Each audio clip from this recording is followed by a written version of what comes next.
Bonjour à tous et bienvenue dans cette partie de la formation. Nous allons continuer toujours avec la création d'entités et nous avons déjà vu comment créer l'entité user, on a vu comment créer l'entité address. Maintenant, nous allons créer l'entité article puisque nous sommes en train de créer un blog, donc article comme ça.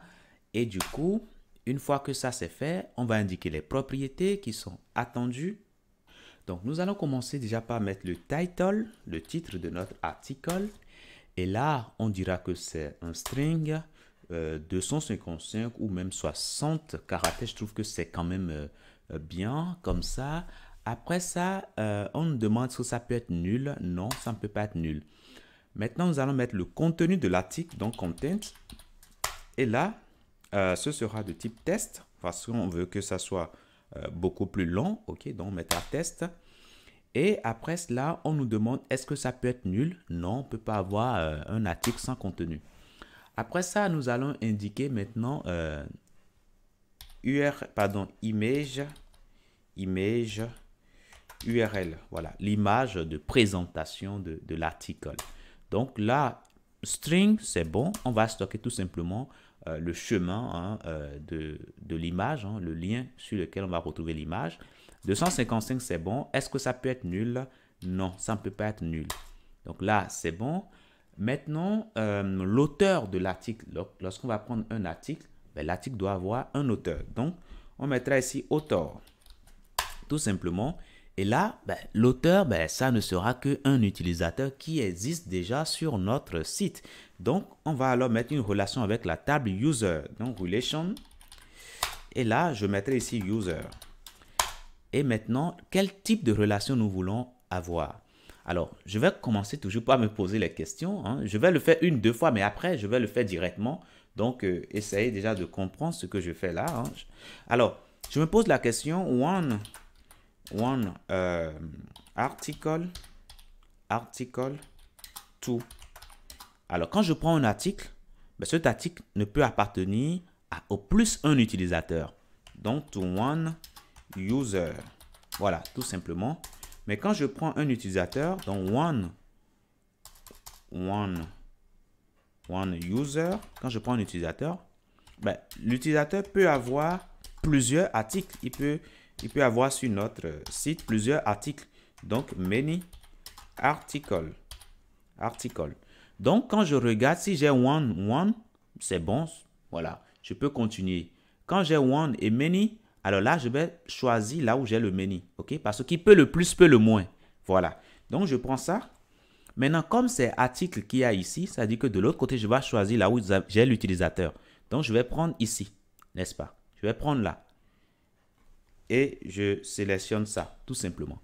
Donc, ce faisant, je dirais que j'ai une relation one to many ou bien many to one en fonction de là où je me retrouve. Donc, si je suis au niveau de article, je dirais que j'aurai une relation many article to one user. Voilà. Mais quand je suis au niveau de user, je dirais que j'ai une relation one user to many article. Donc ici, je suis au niveau de article, je suis en train de créer article. Donc là, je dirais tout simplement que j'ai une relation many article to one user. Et là, c'est bon. Alors, est-ce que nous souhaitons que ça puisse être nul? Non. Voilà. Est-ce que nous voulons que on puisse récupérer les articles appartenant à un utilisateur à l'intérieur de user? Oui, ça nous intéresse. Et le champ qu'on veut avoir dans user article, ça nous va parfaitement. Est-ce qu'on veut supprimer automatiquement? Non. Une fois que c'est fait, created at datetime, c'est bon. Est-ce que ça peut être nul? Non, ça ne peut pas être nul. Et après ça, hop, dated at datetime mutable. Est-ce que ça peut être nul? Yes. Et là, c'est bon pour article. En tout cas, c'est bon pour l'instant. Donc, on peut revenir ici au niveau de article. Et là, on voit que l'entité est créée correctement. Le repository associé est créé également correctement. Maintenant, on va penser également à créer les catégories, puisque les articles seront rangés dans des catégories. Donc, on va créer alors une entité catégorie. Et donc, à l'intérieur de ces entités-là, on va pouvoir y ranger nos articles. Donc, je mettrai alors ici catégorie, catégorie, voilà, comme ça, au singulier. Et là, l'entité catégorie est créée. Maintenant, on me demande les informations. Alors, qu'est-ce qui caractérise une catégorie? Bon, déjà, nous avons le nom de la catégorie, donc name, qui sera chaîne de caractères 255, qui ne peut pas être nul, donc no. Après ça, nous avons également une description, ok, description de la catégorie. Là, c'est bon. String, ça nous va parfaitement. Est-ce que ça peut être nul? Alors, 255, c'est bon. Est-ce que ça peut être nul? Non, ça ne peut pas être nul. Oui, mais ça peut être nul. On peut avoir une catégorie sans description. L'important déjà, c'est le nom. Ok, c'est le name qui est obligatoire. Et ça, c'est bon. Après ça, on peut avoir une image, une image de présentation. Donc, image URL. Et là, je dirais que string 255. Est-ce que ça peut être nul? Non, pour l'instant, je dirais non, ça ne peut pas être nul. Donc là, c'est bon. Maintenant, une fois que cela est fait, maintenant, bah, article ne sera pas isolé. Pardon, catégorie ne sera pas isolée. Puisque on a dit que dans les catégories, on va ranger les articles. Donc, ça dit qu'on va penser à créer une relation pour qu'on puisse, à l'intérieur de catégories, avoir accès aux articles de cette catégorie-là. Donc, on va créer alors une relation. Donc, ici, je vais créer un champ article. Je le mets au pluriel parce que dans une catégorie, on peut avoir plusieurs articles. Donc, je fais ça. Ce sera une relation. Et là, quelle est l'entité avec laquelle je veux faire la relation? Ben, c'est avec article. Article, tout simplement. Maintenant, on me demande le type de relation. Ben là, je me pose encore les questions, les bonnes questions pour avoir tout simplement la bonne relation. Alors, quand je prends, alors je mets one catégorie. Quand je prends une catégorie, bah, je peux avoir à l'intérieur de ça plusieurs articles. Donc, many articles. Mais quand je prends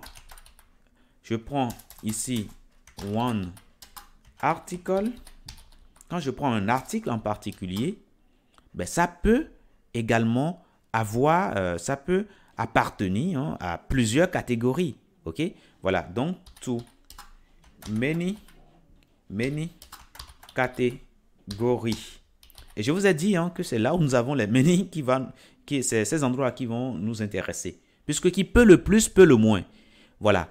Donc, si nous n'avons aucun many, oui, ça dit que forcément, on sera obligé de prendre le one. Mais ici, nous avons un many ici. Donc, je vais prendre ça. Alors, en bas, nous avons également un many, donc on va prendre ça. Donc, finalement, on aura une relation many to many. Donc, on va l'indiquer alors, many to many. Voilà, tout simplement.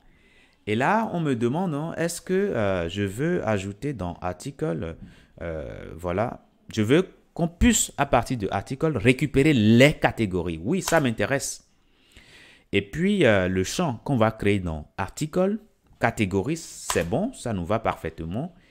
Et là, c'est presque bon. Il nous reste maintenant le created at qui sera datetime immutable. Est-ce que ça peut être nul? Oui. Non, ça peut pas être nul. Voilà, dès qu'on a une catégorie systématiquement, on crée sa date. Maintenant, hop, dated at. Là, datetime immutable, est-ce que ça peut être nul? Oui. Donc là, c'est bon. Est-ce que nous avons d'autres champs à ajouter? Pour l'instant, non, c'est bon. Je pense que là, on peut s'arrêter là-dessus. Donc, je vais nettoyer tout ça. Et pour l'instant, si nous revenons ici, nous avons art catégorie qui est bien créée. Et quand on regarde dedans, ben, nous voyons bien les champs que nous avons indiqués. Alors, au niveau du champ article, ici, vous allez voir qu'il y a une relation many to many qui pointe vers article. Et au niveau de article également, vous allez voir qu'il y aura un champ supplémentaire qui sera créé, qui va s'appeler ici, qui va s'appeler quoi? Alors, j'étais au niveau de catégorie. Donc, catégorie est liée avec article. Donc, quand on descend ici, voilà, on a ici catégorise. Et là, c'est lié avec catégorie. Et là, c'est bon. OK? Donc là, vraiment, bah, Doctrine fait déjà tout le boulot pour nous derrière. Hein. Nous, on répond juste aux questions, à l'interrogatoire. Et systématiquement, bah, tout est créé pour nous. Maintenant, il nous faut maintenant créer une migration et créer les tables qui sont associées au niveau de notre base de données. Et c'est ce que nous allons faire tout de suite. Donc, je peux simplement supprimer cette migration que j'avais déjà là. Hein. Je peux supprimer ça tout simplement puisque j'en ai plus besoin. Maintenant, je vais générer une migration, donc migration. Et là, je patiente tout juste un tout petit peu. Là, on mettra yes tout simplement pour continuer. Là, c'est bon, la migration est créée. Une fois que ça c'est fait maintenant, ben, nous allons pousser la migration en base de données, tout simplement. Donc, on mettra alors doctrine, database, migration, migrate. Et là, on mettra yes. Et là, qu'est-ce qui se passe? On fait toujours yes et c'est bon. Donc, on peut revenir ici hein, au niveau de SQLite Explorer. On va actualiser ici. Et là, désormais, nous avons address, ok, avec les champs qui sont à l'intérieur. Nous avons article avec les champs qui sont à l'intérieur. Catégorie également avec les champs.